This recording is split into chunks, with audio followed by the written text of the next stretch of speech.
तो इस प्रकार महाभारत के प्रसंग में हम लोग प्रवेश करेंगे,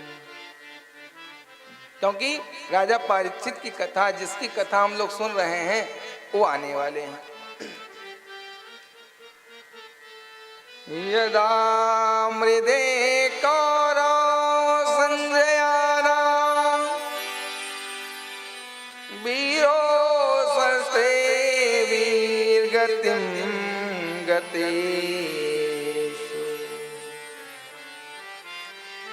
यदा मृदे कौरव संजयाना वीरो सरतो वीरगतिं गतेषु ब्रकोदर विघ्न गदामि वर्षम मग्नो रुदंडे धृतराष्ट्रपुत्रे मग्नो रुदंडे धृतराष्ट्रपुत्रे मग्नो रुदंडे धृतराष्ट्रपुत्रे। श्लोकों की अधिकता इसलिए नहीं की जाती क्योंकि श्लोक पूरे हर किसी को समझ में नहीं आए, लेकिन अगर अच्छे ढंग से उसे पढ़ा जाए तो कुछ चीजें तो समझ में आ जाती हैं। तो यहाँ पे इस श्लोक के माध्यम से क्या कहा गया कि यदा मृदे कौरव संजयाना, जो थोड़ा बहुत कथा को जानते होंगे वो समझ जाएंगे। और वीरो सर्थो वीर गतिम गतेषु, यानी कौरवों के पक्ष का जो सबसे बलिष्ठ है कौन है? दुर्योधन। और फिर कहा ब्रकोदर विघ्न गदामि वर्षे और मग्नो रुदंडे धृतराष्ट्र पुत्रे, यानी आज धृतराष्ट्र के पुत्र दुर्योधन की क्या स्थिति हुई है। आज महाराज सूत जी ने कहा ये उस समय की बात है जब महाराज महाभारत में सभी कौरव मारे गए और अंतिम में भीम के द्वारा दुर्योधन का जंघा तोड़ दिया गया। धृतराष्ट्र के पुत्र दुर्योधन का जंघा तोड़ दिया गया। तो आज महाराज उसकी स्थिति कैसी है? जैसे एक हिंसक पशु घायल हो जाए और अपने प्राणों की रक्षा करने के लिए घिसक घिसक के चलने लग जाए। आज देखो महाराज, दुर्योधन बल की अधिकता के कारण अभिमानित था। अभिमान पे भी हम लोग थोड़ा चर्चा कर रहे थे। आज अभिमान देखना, आज अभिमान दुर्योधन का टूट चुका है। क्यों? क्योंकि बल उसका काम नहीं कर रहा है, जंघा टूट गया। यानी जो धनी मनी लोग होते हैं वो धन के अभिमान में मदमत्त होते हैं। क्यों? क्योंकि धन की अधिकता के कारण। और जो बल में अधिक होते हैं, शक्तिशाली होते हैं, वो भी मद में चूर होते हैं। क्यों? बल की अधिकता के कारण। लेकिन जब ये धनी मनी लोगों का धन चला जाता है, निर्धन हो जाते हैं, तो इनका अभिमान चूर हो जाता है। और जब बली आदमी का बल चला जाए तो उसकी भी अभिमान टूट जाता है। और जो हाँ अभिमान आया तो निश्चित करो तुम्हारा अभिमान तोड़ने के लिए परमात्मा कोई न कोई उपाय जरूर करेगा। और महाराज धन आने के बाद इंसान कैसा हो जाता है? कहा गया है कि जब तक मनुष्य कंगाल रहे तब तक उत्पात नहीं करता। जब तक मनुष्य कंगाल रहे तब तक उत्पात नहीं करता। और जब वही धनी हो जाता है तो मुंह से बात नहीं करता। जब तक मनुष्य का जेब खाली है तब तक वो उत्पात नहीं करेगा, बड़ा अच्छा कार्य करेगा। और जब वही मनुष्य धनी हो जाता है तो मुंह से बात नहीं करता। ये राम जी अपने लखन लाल से कहते हैं। यानी ये गुण और अवगुण दोनों धन की अधिकता के कारण हो जाता है। तो यानी मनुष्य जब तक देखो, और वास्तविकता है, अभी महाराज अरबों रुपए दे दो किसी बाबू साहब को, पतला दुबला होगा, बड़ा सीधा सरल होगा, 1 अरब दे दो, बेटा ये तुम्हारे पास है, ये आपका है। उसी दिन से, उसी पल से महाराज उसकी अकड़ देखो, उसके बात करने का तरीका देखो, आपको समझ में आ जाएगा। ओहो। और फिर महाराज 2 हफ्ते बीते, जो बचा है सारा पैसा ले लो, अब बेटा ये तुम्हारा नहीं है। तब देखो वहीं कैसे आपके सामने अरे गिड़गिड़ाने लग जाएगा। मतलब तुरंत गिरगिट की तरह चेहरा बदल जाता है। तो इसलिए महाराज यदि धन बहुत है तो धन की अधिकता के कारण उत्पात मत करो, नहीं तो आपका धन चला जाएगा। बल है तो बल के कारण उत्पात मत करो। जो ज्यादा बली हो जाता है वो अगल बगल वालों को ठोंकता पीटता रहता है, इधर आ इधर आ, सब बेचारे हाँ जी हाँ जी हाँ जी, क्या करें, क्योंकि बलवान है पीट देगा, धनवान है फंसा देगा। तो इस कारण महाराज यदि कुछ भी है तो अभिमान हमें नहीं करना है। यदि है तो पर और सरल बन जाओ, और सरल और नम्र हो जाओ। जो विद्वान हो जाता है वो भी अकड़ में आ जाता है, अरे महाराज हम तो विद्वान हैं, तुम्हारी भी विद्वता को तोड़ेंगे परमात्मा। तो आज महाराज वो किस प्रकार से घिसक घिसक के चल रहा है जैसे हिंसक पशु है। अंततो गत्वा भागा भागा अश्वस्थामा आया और देखा, अरे मित्र तुम्हारी यही स्थिति है, अरे मित्र बताओ मैं तुम्हारी क्या मदद कर सकता हूं। बोला, मित्र यदि तुम चाहते हो मेरी मदद करना तो मैं चाहता हूं कि पांडवों की मृत्यु तुम्हारे हाथों हो जाए। यथाशीघ्र जाओ और पांडवों की मृत्यु करके ले आओ, उनके सिर धड़ से अलग करके ले आओ, और मैं तुमको इसके बदले अपना राज्य दूंगा और राज्य का तुम्हें मालिक बना दूंगा। अब क्या था, मित्र तो था ही और महाराज धन का लोभ, उसे राज्य का लोभ सताया। भागा भागा गया और परमात्मा आज श्री कृष्ण कन्हैया लाल ऐसी लीला कर दिए, जहाँ पे पांडव विश्राम करते थे, शयन करते थे, वहां पे आज 5 पुत्रों को सुला दिया और महाराज पांडवों को लेके चले गए हैं। पहुंचा, आज आवेश में है, क्रोध में है, इस कारण महाराज आज आओ देखा न ताओ। और क्रोध में इंसान ज्यादातर गलत ही कार्य कर बैठता है, उसे नहीं दिखता, क्रोध में इंसान अंधा हो जाता है। तो आज क्रोध में महाराज पांडवों की जगह पांडवों के पुत्रों का सिर काट के ले आता है और आज ले आके दुर्योधन के सामने प्रस्तुत कर देता है। दुर्योधन ने जैसे ही वो थैला पकड़ा महाराज आज तुरंत बड़े क्रोध में आ गया और आज महाराज उल्टी सीधी सुनाने लगा, अरे मूर्ख अश्वस्थामा, तुझे थोड़ी भी लज्जा नहीं आई, तूने तो मेरे कुल खानदान में किसी को जल देने लायक भी नहीं छोड़ा। अश्वस्थामा तुरंत कहने लग गया, क्या हुआ मित्र, अरे ये पांडवों का सिर नहीं, ये तो मेरे पांडवों के पुत्रों का सिर तूने लाया, अरे निर्लज्ज, तुझे मैंने कह के बड़ी गलती कर दी। आज वही दुर्योधन जो पांडवों को देखना नहीं चाहता था, आज अभिमान टूटने के बाद वही दुर्योधन अपने कुल की चिंता कर रहा है। यानी अभिमान टूटता है तब हमें सही और गलत का निर्णय लेने में सहजता हो जाती है।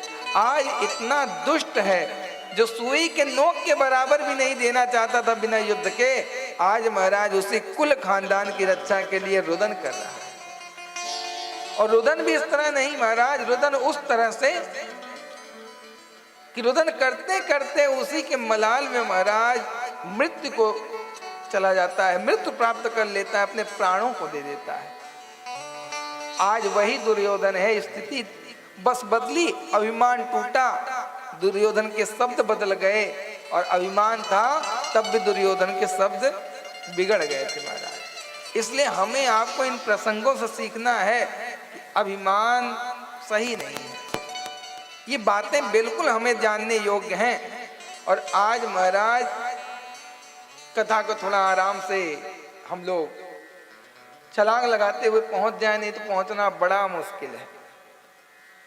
तो आज अश्वस्थामा भागा भागा फिदा, इधर द्रौपदी बिचारी रोदन करके माता की ममता का व्याख्यान करेंगे तो हम उसी में फंस जाएंगे, फिर उसी का बखान व्याख्यान करते करते आज का समय चला जाएगा। तो थोड़ा शॉर्ट में हम लोग सूक्ष्म रूप से समझ लेते हैं।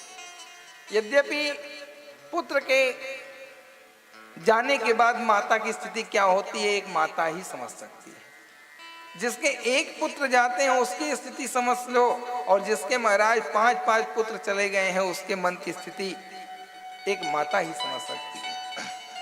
बाग की बात बाग का माली ही जाने, बाग की बात बाग का माली ही जाने, और झुकी हुई फूलों का दर्द फूल की डाली ही जाने। बाग की बात बाग का माली ही जाने, झुकी हुई फूलों का दर्द फूल की डाली ही जाने, और जिन माँ बाप ने खो दिया हो अपने जिगर का टुकड़ा, वो बदनसीब माँ बाप ही जाने महाराज, वो बदनसीब माँ बाप ही जाने। कहने का तात्पर्य जिन्होंने अपने जिगर के टुकड़ों को खो दिया है वही समझ सकते हैं अपनी बदनसीबी को, और जिन्होंने नहीं खोया वो क्या समझ सकते हैं। ऊ का जाने पीर पराई जाके पग ना फटी विवाई, वो दूसरे के दर्द को क्या समझेगा जिसको परमात्मा ने दर्द नहीं दिया। आज 5-5 पुत्रों के वियोग में स्थिति इतनी गंभीर हो गई है, ये मातृ शक्ति का विषय है, माता ही एक समझ सकती है पुत्र का कष्ट, क्योंकि माता के लिए उसके जीवन में सबसे अगर ज्यादा प्रिय होता है तो पुत्र होता है माता के जीवन में। और जब से सबसे प्रिय वस्तु हमारे हाथ से निकल जाती है तो हमारे जीवन का कष्ट कितना बढ़ जाता है वो आप लोग अच्छी तरह समझ सकते हैं, क्योंकि कभी न कभी कष्ट तो मिला ही होगा। आज महाराज मूर्छित हो जाती है, अर्जुन उठाते हैं, होश में लाते हैं। आज वचन दे दिया कि द्रौपदी, अर्जुन आज वचन देता है जब तक तुम्हारे पुत्रों को मारने वालों को तुम्हारे सामने नहीं ला देता तब तक ये वापस नहीं आएगा। आज महाराज रथ लेके निकले, अश्वत्थामा को पता चला, अश्वत्थामा आगे आगे भागने लग गया। कन्हैया रथ को चला रहे हैं, जिसके सारथी बने हैं कन्हैया, उसका विजय तो होना ही होना है। भागते भागते अंततः गत्ता अश्वत्थामा नदी के बिल्कुल आ गए। आज अश्वत्थामा को समझ नहीं आया, अश्वत्थामा समझ गया पकड़े जाएंगे। आज ब्रह्मास्त्र का संघान कर दिया। अर्जुन ने देखा महाराज किसने तो ब्रह्मास्त्र का संघान कर दिया। कन्हैया से निवेदन किए कि प्रभु आप बताओ अब हम क्या करें, ये तो ब्रह्मास्त्र का संघान कर दिया। कन्हैया ने कहा आप भी ब्रह्मास्त्र का संघान कर दो, टिट फॉर टैट, जैसे को तैसा जवाब दे दो। आज महाराज जैसे ही कन्हैया ने इशारा किया, आज तुरंत हमारे अर्जुन महाराज तुरंत ब्रह्मास्त्र का संघान कर दिए। दोनों आपस में महाराज लड़ करके बड़ा भयानक शंखनाद, बड़ी गर्जना आज तीनों लोगों में होने लग गई महाराज। और आज आपस में लड़ने के बाद दोनों शांत होते हैं। अर्जुन ने पकड़ा और पकड़ करके अश्वत्थामा को रथ में डाल के आज द्रौपदी के पास पहुंचे। बोलो लो द्रौपदी, मैंने अपना कर्तव्य अपना वचन निभाया, अब तुम इसके प्राण दंड जैसे देना चाहती हो। आज द्रौपदी ने देखा महाराज, आज द्रौपदी ने एक बात कही, बहुत अच्छी बात कही। अगर हम आप होते उनकी जगह तो हम भी उसके प्राण ले ही लेते अश्वत्थामा के, उसमें कोई दो राय नहीं। लेकिन आज द्रौपदी देखो क्या कह रही महाराज कि अर्जुन इसे छोड़ दो, इसे मारो मत। अर्जुन का दिमाग ही खराब हुआ, अरे इतनी मुश्किल से इसको पकड़ा और कहती है मारो नहीं। अरे मोर कहे पागल हो गई है, तेरे 5-5 पुत्रों को इसने मारा है और तू इसे छोड़ने की बात करती है। अरे जब छोड़ना ही था तो पकड़ा ही मैंने क्यों। द्रौपदी ने कहा देखो अर्जुन, आप पुरुष हो इस कारण एक माता की ममता को आप नहीं समझ पाओ। आज जिन 5 पुत्रों के दुख से मैं वियोग में मर रही हूं, आखिर में ये भी तो किसी का पुत्र है। अगर ये मृत्यु को प्राप्त होगा तो इसकी भी मां मेरे जितना ही वियोग में मरेगी। यानी एक माता के ममता को एक माता ही समझ सकती है। आज द्रौपदी ने सीधा कह दिया इसे मारना नहीं। ऐसी मातृ शक्ति के लिए जोरदार ताली बजाओ महाराज की। माता की शक्ति ऐसी होती है, और माता वास्तव में दया की सागर अगर कहें तो वो भी कम है। लाख गलती कर दे संतान लेकिन माता उसे क्षमा कर देती है। पिता भले ही क्षमा ना करे लेकिन माता जो होती है ओ महाराज हमारे लाख दुष्टता को, लाख कष्टता को, लाख अत्याचारता को सबको सहन करके हमें क्षमा कर देती है। ये एक माँ की ममता है। माँ की ममता का व्याख्यान इस छोटा बालक के मुख से कभी नहीं हो सकता। इतनी बड़ी माँ की ममता का व्याख्यान है। और प्रत्यक्षम किम प्रमाणम, जो प्रत्यक्ष उसमें प्रमाण की आवश्यकता नहीं। माता अपने पुत्र के लिए कभी भी गलत नहीं कर सकती है। पिता अपने पुत्र के लिए कभी गलत नहीं कर सकता है। हाँ, स्त्री दुष्ट होती हैं, हो सकती हैं, लेकिन किसके लिए? दूसरों के बालक के लिए। अपने बालक के लिए स्त्री दुष्ट नहीं हो सकती है माता। वो दूसरों के लिए खतरनाक होगी, दूसरों के पुत्रों को पीट भी देगी, अपने बालक को पीटने में भी ध्यान देगी कहीं चोट गहरी न लग जाए। दूसरों के लिए खतरनाक होती है, लेकिन अपने संतान के लिए कभी वो खतरनाक नहीं होती है। इसलिए बालकों से निवेदन यही कि अपने माता के पिता के प्रति समर्पित भावना रखना भाई। और हर पुत्र का कर्तव्य है कि जिस प्रकार से बचपन से लेकर 25 साल तक माता पिता हमारे पल पल का ख्याल रखते हैं, यही महाराज हमारी स्थिति आती है जब, तो हमें 75 से लेकर 100 साल तक माता पिता की वही स्थिति होती है। जैसे हमारा बाल्यकाल होता है, हर पल हमारा ख्याल रखा जाता है, ऐसे ही 75 से 100 के बीच माता पिता का हमारा उत्तर दायित्व है। हमें भी माता पिता को वैसे ही ख्याल रखना चाहिए जैसे माता पिता ने समय समय पे भोजन, समय समय पानी, समय समय पे फोन, समय समय पे दवा। यही हमारा आपका कर्तव्य होता है। एक माता पिता के थोड़े से ऋण को ऋण करो, पूरा तो नहीं कर सकते, थोड़ा सा ऋण करो। 75 से जब हमारी आवश्यकता उनको होती है, तब हम आप क्या करते हैं? अपने बालकों में लग जाते हैं। यानी जब हमें उनकी आवश्यकता थी, वो दिन रात एक करके हमारे जीवन के लिए जिए, और जब उनको आवश्यकता हमारी हुई तो हम विदेश चले जाते हैं, शहर चले जाते हैं, माता पिता का ध्यान नहीं रख पाते हैं।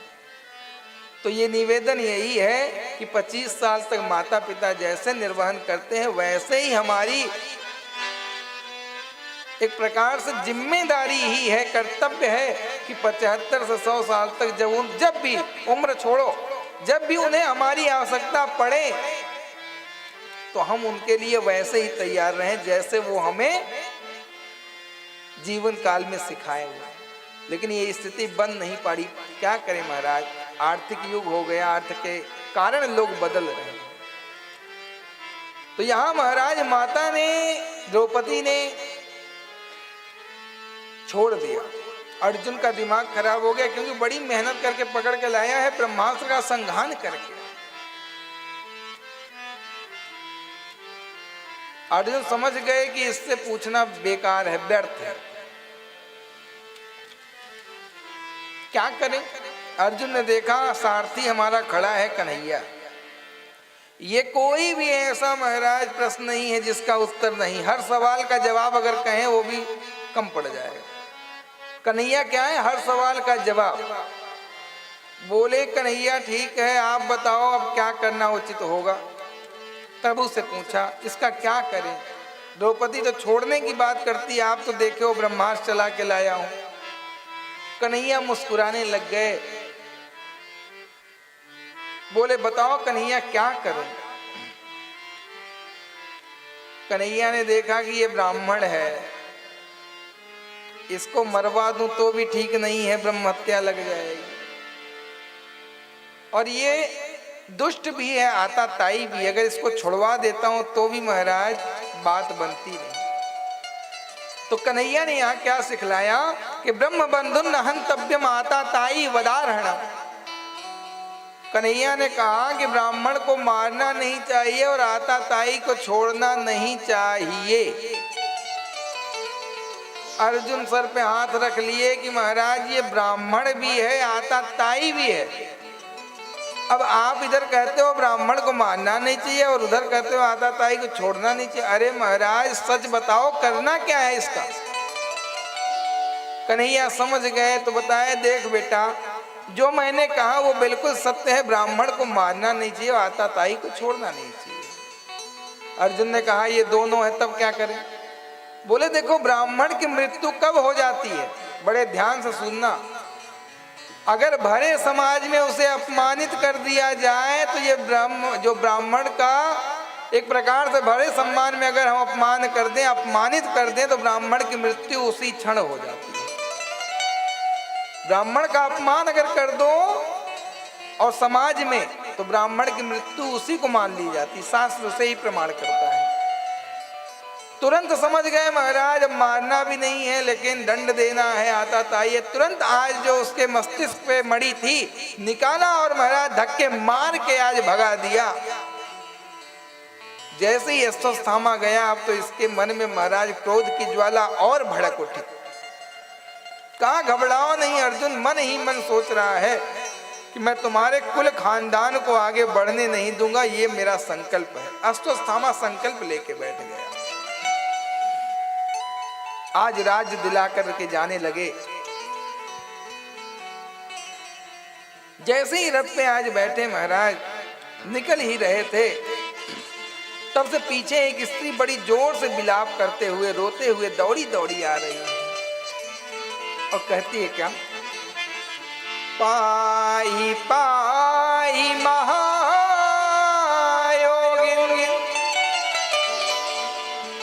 देव देव जगतपते,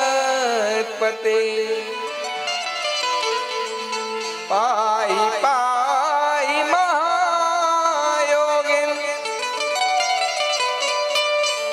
देव देव जगतपते, नान्यं त्वदेभयं पश्ये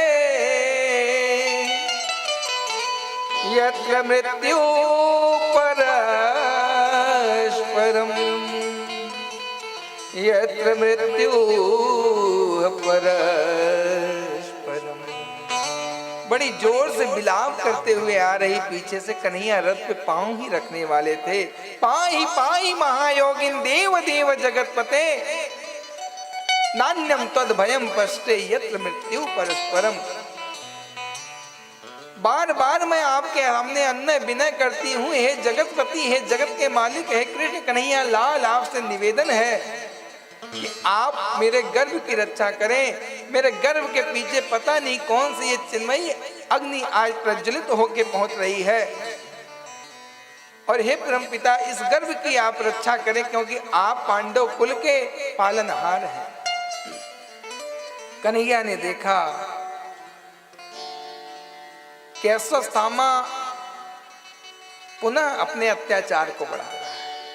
और यूं कहें श्रीमद् भागवत महापुराण में बताया जाता है कि प्रायः उत्तरा का गर्भ नष्ट हो चुका था। उत्तरा का गर्भ नष्ट हो चुका था, परीक्षित चले गए ऊपर, लेकिन परम पिता परमेश्वर अंगुष्ठ रूप लेकर के महाराज गर्भ में जाकर के पुनः जीवित किया। यद्यपि कुछ लोग बोलते हैं कि रक्षा की है, अरे रक्षा नहीं महाराज, मृत्यु हो जाने के बाद भी ले आया है माँ के गर्भ में, उत्तरा के गर्भ में। ऐसे जगत के पालनहार हैं, यदि उनको रिझा लो, मना लो, तो कुछ भी उनके लिए असंभव नहीं है। असंभव हमारे और आपके लिए। वो अनहोनी को होनी कर देने वाला है, वही जगतपति, जगत का मालिक श्री कृष्ण कन्हैया लाल राम जी। वो अनहोनी को होनी कर देगा। इसीलिए महाराज आज विज्ञान भी चकमा खा जाता है परमात्मा की कृपा को समझने में।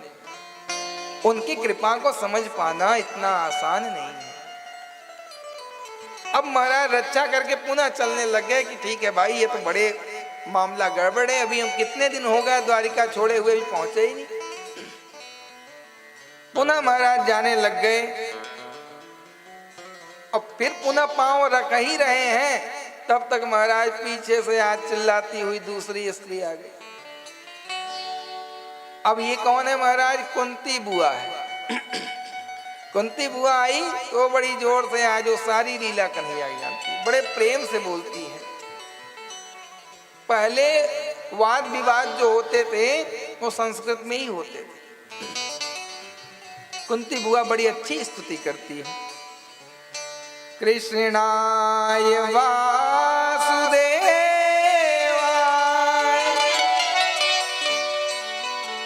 देवकी नंदनाय च नंद गोप कुमारा गोविंदाय नमो नमः। नंद गोप कुमारा